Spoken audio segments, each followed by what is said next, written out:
ce que je conseillerais, c'est déjà de prendre un livre qu'on aime beaucoup. Voilà, si on prend beaucoup de plaisir avec une histoire, eh bien, on aura beaucoup de plaisir à la partager. Alors si vraiment tu n'as pas de livre préféré, eh bien, tu peux demander à tes copains ce qu'ils lisent, ce qu'ils aiment lire, ils pourront te donner des idées, ou bien tes parents, ou bien ton maître ou ta maîtresse, parce qu'eux aussi connaissent les livres pour enfants.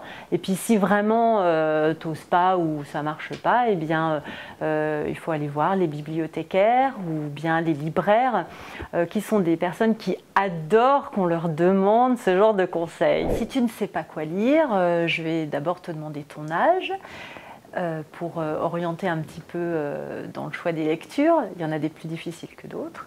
Et puis, je vais te demander surtout quels sont tes centres d'intérêt, ce que tu aimes, si tu préfères les livres rigolos, si tu aimes les animaux, les chevaux par exemple, parce qu'il y a des romans sur les chevaux.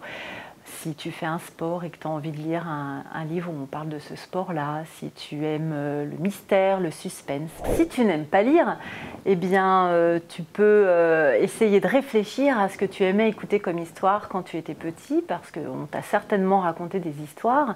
Ça peut être un conte, et donc dans ces cas-là, on va essayer de retrouver cette histoire-là dans les livres, et puis tu auras peut-être plaisir d'ailleurs à partager ce qui t'a fait plaisir quand tu étais petit d'écouter. Ce qui peut être facile à lire, ce sont, c'est vrai, les albums peut-être pour les plus jeunes en fait, qu'on ne lit plus forcément à ton âge, mais que tu as lu un petit peu plus jeune, où il y a des illustrations, où le texte va être relativement facile et surtout pas trop long. Ou alors justement, ça peut être une petite histoire dans un recueil de nouvelles par exemple. Choisir un passage aussi où il n'y a pas trop de mots difficiles, qu'on a du mal à prononcer pour éviter de bafouiller aussi. Bon, ça veut dire effectivement que, eh bien, avant de décider de l'extrait qu'on va lire, faut vraiment s'essayer de lire à voix haute pour voir si ça coule ou bien si on bafouille toutes les 3 secondes. Et alors là, on se dit, bah non, c'est pas ça qu'il faut choisir. Je vais voir plus loin si je trouve quelque chose de mieux.